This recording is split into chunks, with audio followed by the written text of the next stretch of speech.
Yo, what is up? Car Drogo once again for another unboxing video. At para sa video na to, mag-unbox tayo ng Grandista Monkey D. Luffy. Let's go!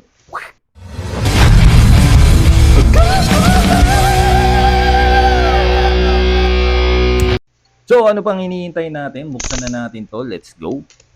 Kung napansin nyo guys, no, yung kanyang toy logo, hindi na sticker, no? Printed na siya doon sa box.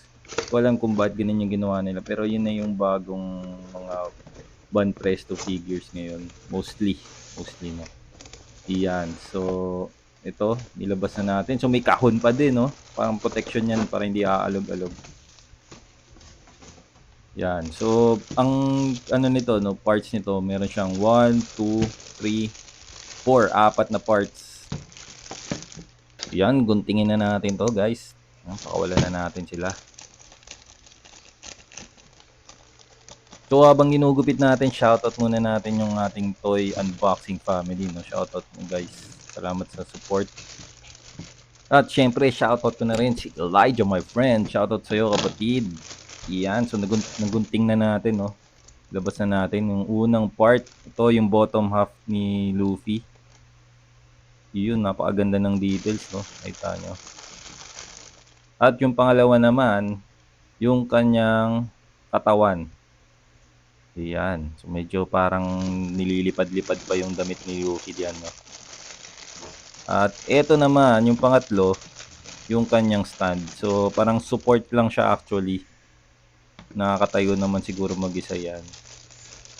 At eto, last but not the least, yung kanyang ulo, may kasamang hat. Iyan, ang ganda ng details. Maganda yung pagkaka-paint, guys. Saka yung mold, no? Ang ganda. Lalo na yung hat niya, may texture. Yun, no? Kita nyo ba? Para talaga siyang straw hat. So, goods na goods. Yan, yung ilalim, no? Meron din. Saka yung likod. So, 360. Goods na goods. Yan, yung paint, no? Tingnan nyo. Oh, diba? Tingnan yung mukha. Pogi, diba? Yan. Ganda ng details. Solid yung paint. Good job. So, let's take a closer look dito sa bottom part niya. Yung kanyang tsinelas, yung paa. So, ang ganda nung texture ng tsinelas, no? Tapos itong paa, yung mga definitions ng muscles, goods na goods. Ganun din naman sa kanyang shorts. Yan, may yung mga details, you know. Yan. Ulit, yung tsinelas, yung paa. Yung galit na galit yung paa niya, no? Inuugat eh. Ayan, no? Talagang detalyado, guys. Yan, pati lukot ng shorts, yung belt. At ito naman yung kanyang ano, katawan. So, kita niyo yung peklat niya sa gitna, saka yung abs niya, no? Goods na goods din. Yung kanyang damit na parang medyo hinahangin pataas. Yan, may mga lukot-lukot din. Yun, goods na goods. I-assemble na natin to. Yan, gaya ni sabi ko, no, nakakatayo siya kahit wala yung stand. So, parang foot support lang talaga yung kanyang stand. Para siguradong sure na safe, no?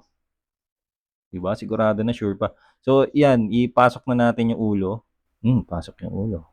So, ayan, na-assemble na natin guys lahat. So, ayan, nakakatayo siya kahit wala tong foot support. So, goods na goods yan sa mga pictorial, no? Tapos, ito na may tsura niya pagkasama na yung kanyang foot support. Foot support. Boom. Sukatin naman natin siya gamit yung ating metro. So, yung height niya is around 8.5 inches. Kasi medyo nakakrouch siya, no? At dyan na nga magtatapos ang ating unboxing video. Maraming salamat sa panonood. Sana nag-enjoy kayo. And if you have comments or suggestions, just leave it on the comment section below. At kung hindi ka pa nakakapag-subscribe, and now is the right time to hit that subscribe button and notification bell para updated ka sa mga videos na i-upload natin dito. And again, this is Car Drogo. Kita-kits tayo sa mga susunod na videos. Bye-bye!